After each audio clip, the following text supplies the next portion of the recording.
get started, I did have a question for you. So do we use the term UAP or UFO? Well, UAP is the proper nomenclature as been communicated in various legal documents in the U.S. government now. And UAP is defined as unidentified anomalous phenomena now, not aerial or aerospace. It's meant to be domain agnostic.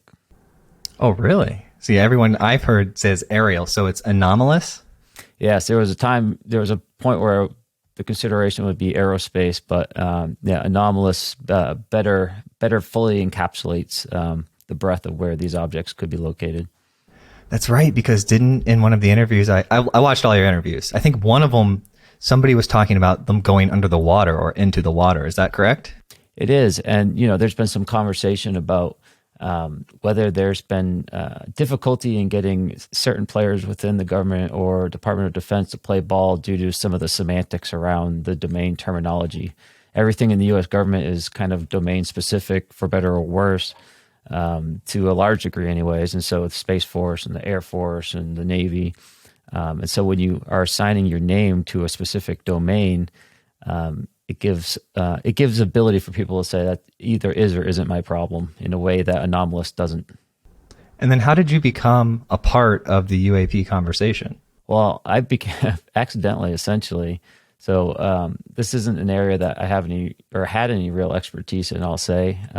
When I was younger, it was, I think like anyone else that grows up in the United States, they learn about UFOs and aliens and have that, cultural baggage as they grow up. But it wasn't something that preoccupied my thought, in college or professionally in any sense. And I ended up joining the Navy to fly F-18 Super Hornets.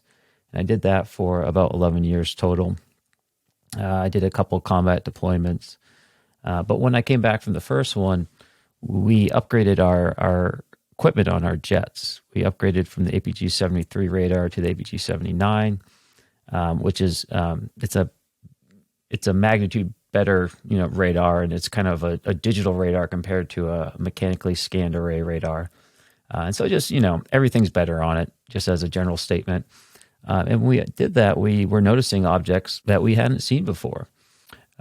We first thought they were just some type of radar blip or something, or some kind of error in the radar. And there are physical errors that can occur, such as weather inversions or weird things that cause radar returns to not actually represent something physical, or where they say it is. And that was mostly a problem on the older radars. The new ones, they weren't supposed to have that problem, however, but that was our first inclination.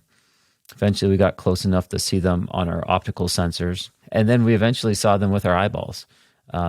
I think it's important to denote here, because people don't quite understand how complicated these systems are, but the jets are really like nodes in a network in a sense, and our sensors and our data gets communicated across. So whenever there's one or two or more aircraft getting their sensors on one of these objects, it increases our fidelity, increases our confidence level in those tracks. And on any daily basis, there's multiple aircraft, multiple jets out in the areas, and these objects are being correlated across this whole sensor network, essentially. And so that's the kind of information we're talking about when we talk about multiple censored radar contacts that are unexplainable, which I think in the last report, there was about 80 of them. And so these were the objects we were running into, to answer your question the longest possible way. I apologize. It's a talk show. You're good. Yeah, I'm sorry. But we were seeing things we couldn't explain, and they continue to not be explained even as we gathered more data about them. And that's where we are today. And we didn't consider them UFOs or UAP at the time, but that's where the conversation has developed to, because they are still unidentified. And we've had to change the terminology a little bit to get our minds better around it. That is pretty cool. I did not know about the connection of them like nodes. Is that happening basically in real time?